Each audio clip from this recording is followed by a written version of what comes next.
The next question, it's come on the Facebook again by Zedin Eric. He's a non-Muslim, and he says that if a person is cremated, then how will he be questioned about the questions asked in the grave, as he does not have a grave? That's a very good question, and many people are confused that because there is a hadith of the Prophet ﷺ that after you die, you'll be questioned in your grave. And there's also mention of the azab, the punishment in the grave. And it also says that the people who are buried, they'll be questioned. You have to understand that what this hadith means. When the Prophet said that after you're buried, it means that because today we know that most of the human beings in the world, they are buried. The Christians, the Muslims, majority of the human in the world today, if you do a survey, they are buried. Less people are cremated, some are given to the vultures. When this statement is made, it is mainly meaning after you die, you'll be questioned. If you're buried, it's in the grave. If not, wherever you are. That doesn't mean that if you're not buried, you will not be questioned.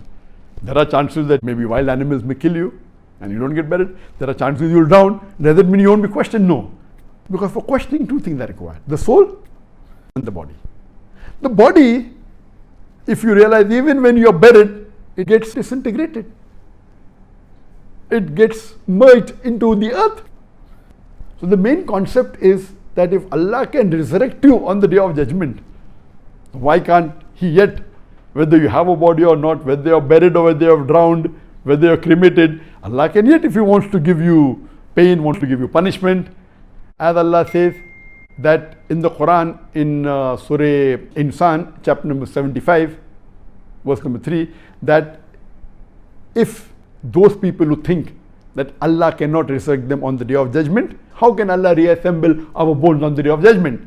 So Allah says, tell them that Allah can not only reassemble the bones, He can reconstruct in perfect order the very tips of your fingers. Talking about fingerprints, Allah can even get your fingerprints, which is not even identical in a million people. So when He can resurrect on the day of judgment, why can't He do it in the grave? So it is basically telling you that after you die, whether you are in the grave, whether you are drowned, whether you are cremated, there will be a minor question and answer session. There will be some punishment, there may be some rewards. But the final recompense, as Allah says in Surah Imran chapter 3 verse 185, is the final recompense is on the day of judgment. Hope that answers the question.